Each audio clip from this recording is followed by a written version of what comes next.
Komite Nasional Indonesia Pusat. Komite Nasional Indonesia Pusat, sering disingkat dengan KNIP, dibentuk berdasarkan Pasal 4, Aturan Peralihan, Undang-Undang Dasar 1945 dan dilantik serta mulai bertugas sejak tanggal 29 Agustus 1945 sampai dengan 15 Februari 1950. 1. KNIP merupakan badan pembantu presiden, yang keanggotaannya terdiri dari pemuka-pemuka masyarakat dari berbagai golongan dan daerah-daerah termasuk mantan anggota Panitia Persiapan Kemerdekaan Indonesia. 2. KNIP ini diakui sebagai cikal bakal badan legislatif di Indonesia, sehingga tanggal pembentukannya diresmikan menjadi hari jadi Dewan Perwakilan Rakyat Republik Indonesia. Pimpinan dan anggota pada formasi pertama. Anggota KNIP terdiri dari 137 orang, di mana yang bertindak sebagai pimpinan adalah 1, 2. Mr. Kasman Singodimedjo, Ketua Mas Sutarjo Kertohadikusumo, Wakil Ketua IMRJ, Latuhar Hari, Wakil Ketua 2 Adam Malik, Wakil Ketua 3. Berhubung dengan keadaan dalam negeri yang genting, pekerjaan sehari-hari KNIP dilakukan oleh satu badan pekerja, yang keanggotaannya dipilih di kalangan anggota, dan bertanggung jawab kepada KNIP. Badan Pekerja KNIP pada saat itu, BP KNIP, dibentuk tanggal 16 Oktober 1945 yang diketuai oleh Sultan Syahrir dan penulis oleh Soekarno dan beranggotakan 28 orang. 3, 4. Pada tanggal 14 November 1945, Sultan Syahrir diangkat menjadi Perdana Menteri, sehingga BP KNIP diketuai oleh Soekarno dan penulis Dr. Abdul Halim. 5. Kemudian pada tanggal 28 Januari 1948, Soekarno diangkat menjadi Menteri Pembangunan dan Pemuda pada Kabinet HTI. Sehingga ketua adalah Mr. Asaat Datu Mudo, dan penulis tetap Dr. Abdul Halim. 6.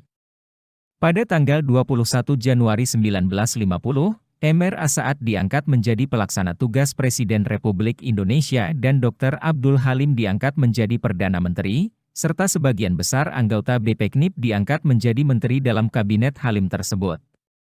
BP KNIP tidak punya kantor tetap, waktu di Jakarta di Jalan Pejambon dan Jalan Cilacap, 1945, waktu di Cirebon di Grand Hotel Ribering, 1946, waktu di Purworejo di Grand Hotel Van Laar, 1947, dan waktu di Yogyakarta di Gedung Perwakilan Malioboro, 1948 hingga 1957.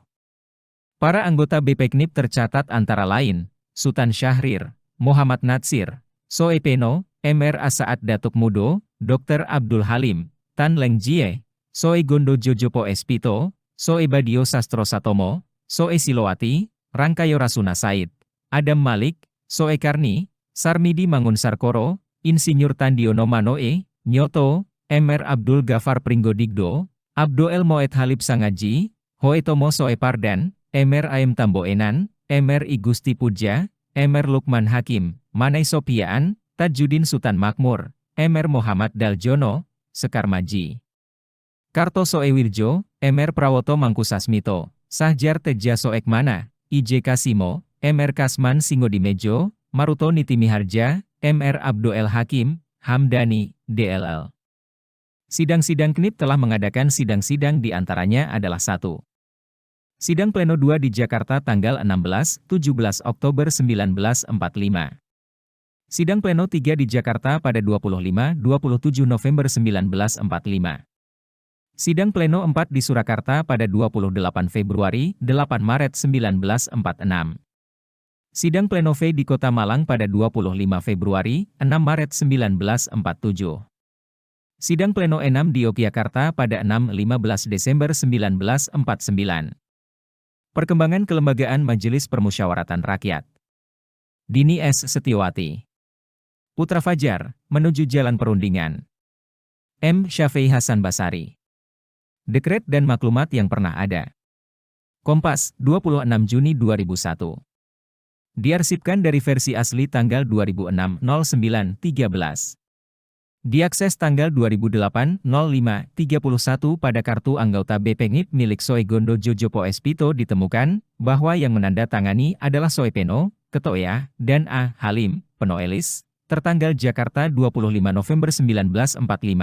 Museum Sumpah Pemuda Jakarta berdasarkan biografi Asaat berada di Yogyakarta sejak Januari 1948, sehingga cocok dengan tanggal 28 Januari 1948.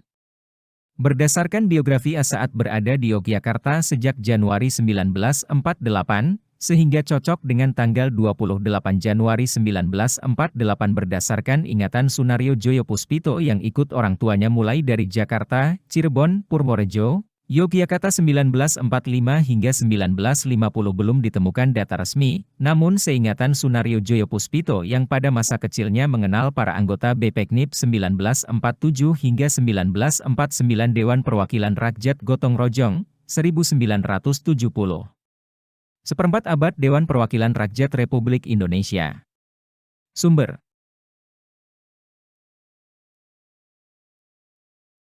Crip, Robert, 2001, Parlemen Indonesia 1945 hingga 1959, Indonesian Parliament 1945 hingga 1959, In Panduan Parlemen Indonesia, Indonesian Parliamentary Guide, Yayasan API, Jakarta, Kahin, George S1MCH Pronunciation Turnan, 1952, Nationalist and Revolution in Indonesia Cornell University Press, M.C. Rickleffs, 1982, A History of Modern Indonesia, Macmillan Southeast Asian Reprint, Simanjuntak, P. Haji H. 2003, Kabinet-Kabinet Republik Indonesia, dari awal kemerdekaan sampai reformasi, Cabinets of the Republic of Indonesia.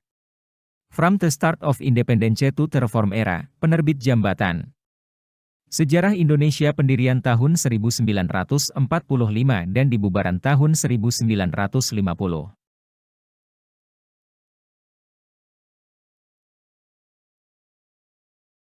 Atau sangat memuaskan.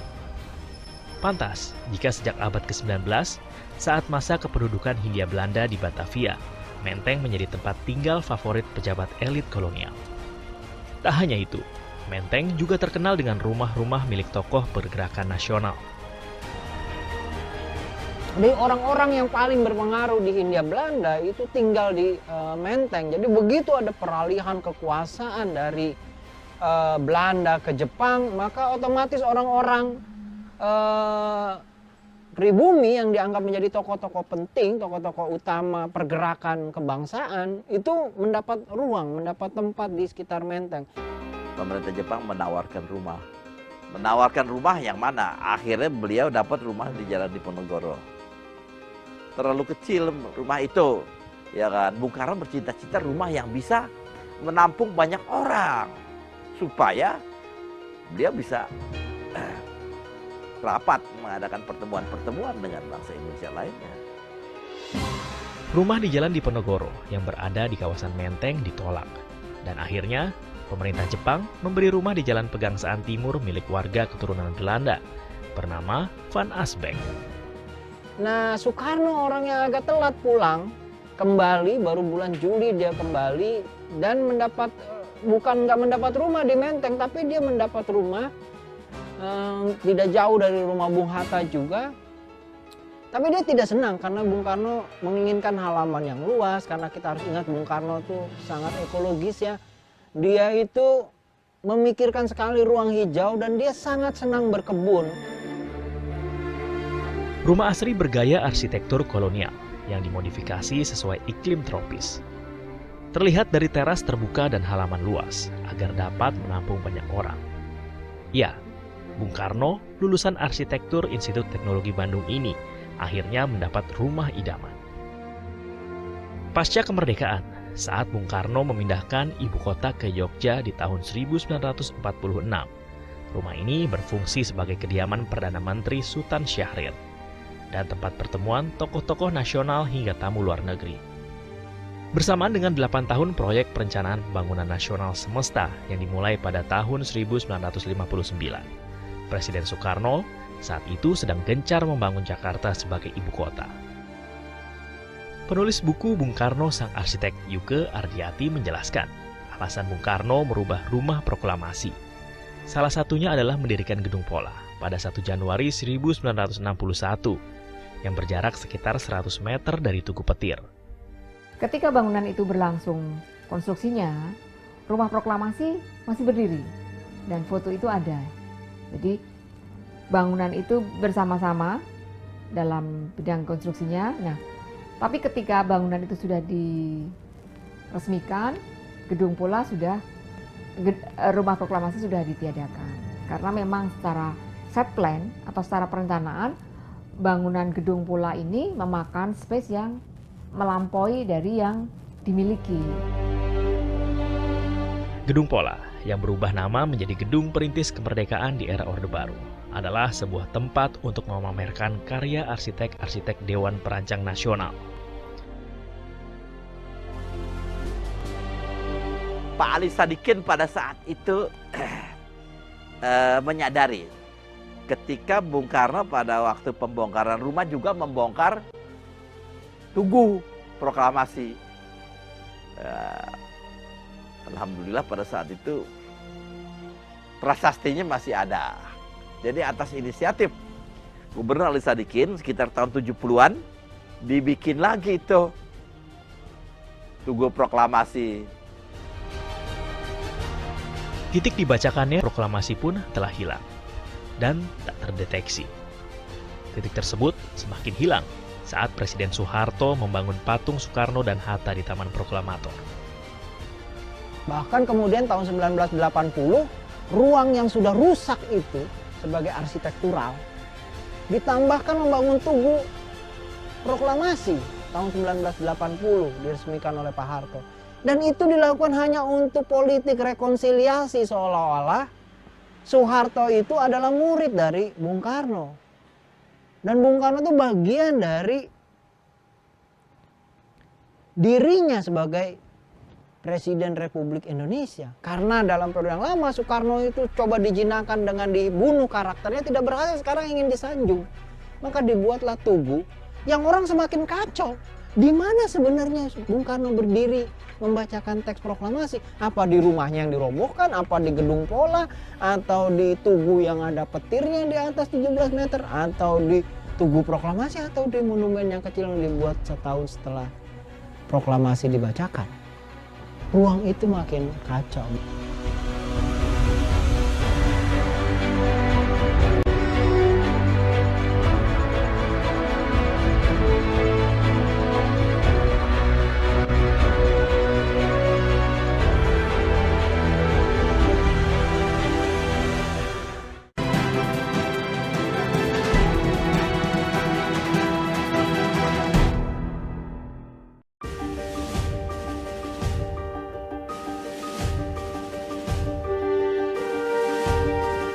Keberadaan Rumah Pegangsaan Timur atau Rumah Proklamasi memang menuai polemik tersendiri. Mulai dari keputusan Bung Karno yang kontroversial menghancurkan rumahnya sendiri, hingga kesalahpahaman yang menyesatkan. Sebagian masyarakat kini keliru dengan titik terjadinya proklamasi. Banyak yang mengira bahwa patung Dwi Tunggal di Taman Proklamator adalah tempat Bung Karno membacakan proklamasi. Bahkan menjadikan patung tersebut sebagai tempat acara-acara besar. Di sisi lain, tim arkeolog mencoba mencari kembali rumah proklamasi. Dan fakta-fakta menarik tentang rumah Bung Karno akhirnya terungkap.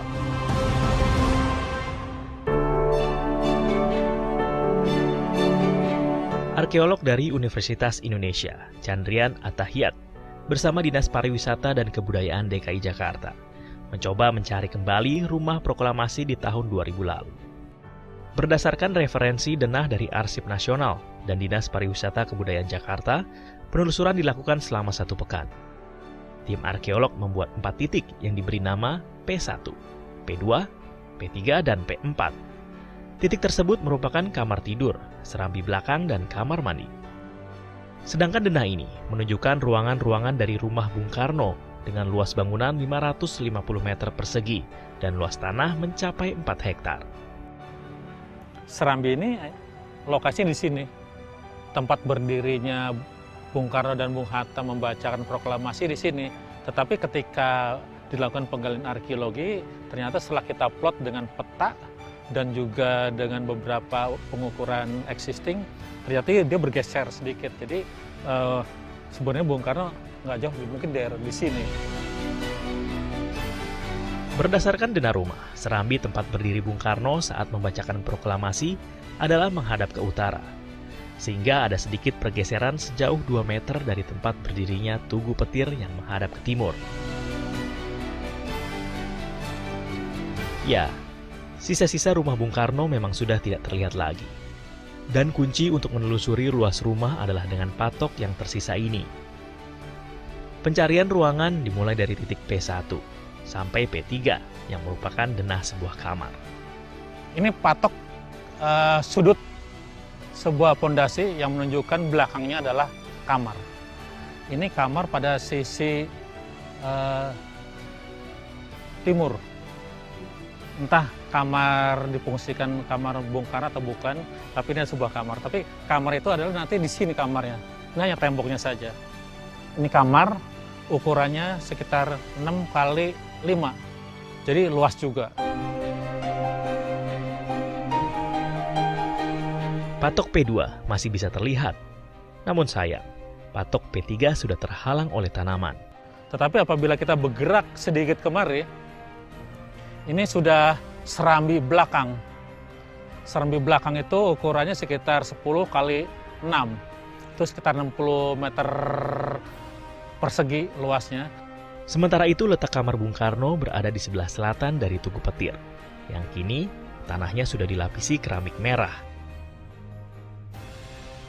Akibat pengerukan yang dilakukan di Taman Proklamator pada tahun 2006, beberapa patok sudah tak terlihat, termasuk patok P4. Ya, dengan metode arkeologi, setidaknya masyarakat bisa mengetahui dan membayangkan isi rumah Bung Karno di Jalan Pegangsaan Timur nomor 56, meski secara fisik tidak dapat terlihat.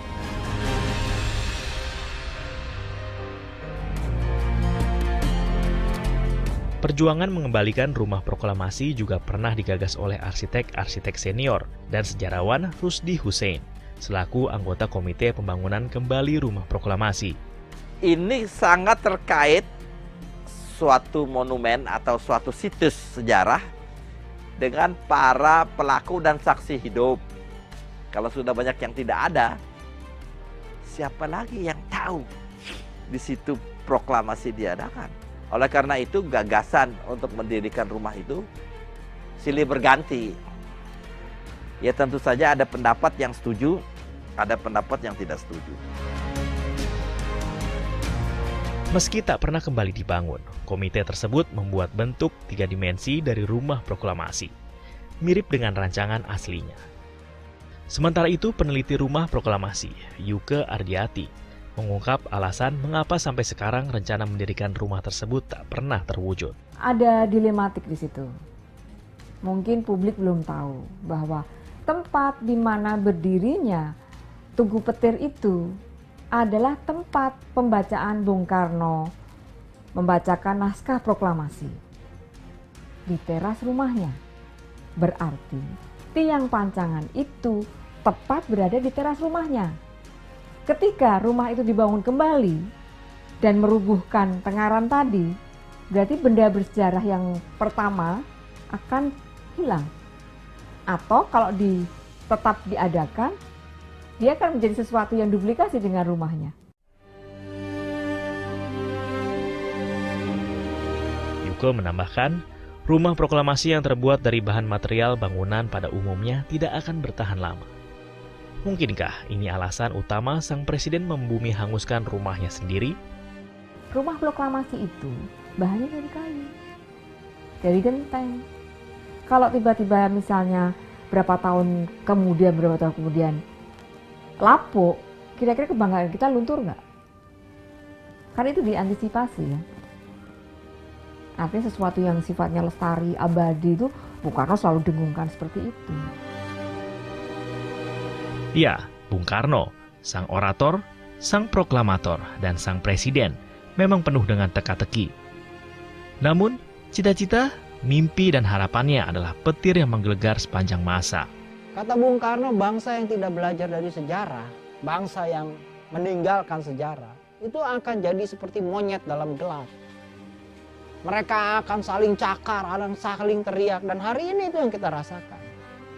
Dan kita akan saling cakar, akan saling teriak karena kita nggak mengerti apa itu arti dari ruang. proklamasi di Jalan Pegangsaan, diubah oleh Bung Karno, dirobohkan, dibentuk gedung baru. Kita nggak mengerti, malah kita tambah-tambah. Kita jadikan gedung yang sudah ditambah dan awut-awutan dengan aneka macam acara. Tapi tidak pernah gedung itu dipulihkan sebagaimana cita-cita Bung Karno. Gedung itu gedung untuk membunuh kultus terhadap Bung Karno, karena yang harus dikultuskan adalah cita-cita kemerdekaan di mana di tempat itu dibacakan.